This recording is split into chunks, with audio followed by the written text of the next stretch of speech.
Dear friends, இது பார்க்குறீங்க பார்த்தீங்களா? இது பூரா மிதிப்பாக்கள் நண்பர்களே.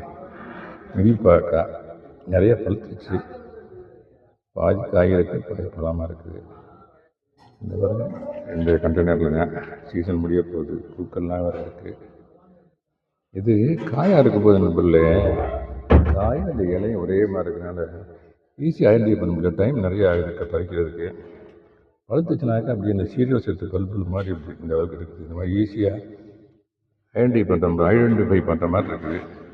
அதனால் இதை பச்சை நண்பர்களே, இதை பச்சை மிளகா நண்பர்களே, ஒரு 3 வகையான பச்சை மிளகா இருக்குது. நம்ம நீல பச்சை மிளகா, குண்டு பச்சை மிளகா, காஞ்சரி பச்சை மிளகா, 3 ஐட்டம் இருக்குது நண்பர்களே. இந்த பச்சை மிளகா இதை தான் நான் கொஞ்சம் மெயின்டைன் பண்ண முடியல. காரணம், அப்பப்போ மண்புழு உரம் கொடுக்கணும், அதை ப்ரூனிங் பண்ணி விடணும், ஃபெர்டிலைசர் கொடுக்கணும். எனக்கு டைம் இல்லாதனால மிளகாய் கொஞ்சம் பராமரிக்க முடியல.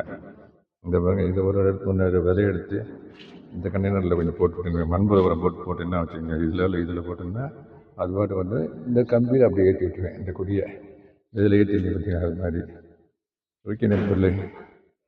நம்ம கையால் ஒரு சில விதைகளை போட்டு அதில் ஒரு ஹார்வெஸ்டிங் பண்ணி அதை எடுத்து சமைச்சோம்னா அது ஒரு சந்தோஷமே தனிங்க. இன்ஃபேக்ட்டு அந்த ப்ளஸருக்காக தான் இந்த மாடி திட்டம், அந்த கிரவுண்ட் மேலே நான் மெயின்டைன் பண்ணுறேன். It's a great pleasure. Okay நண்பர்களே, தேங்க்யூ வெரி மச் ஃபார் வாட்சிங். Happy gardening. Have a nice day.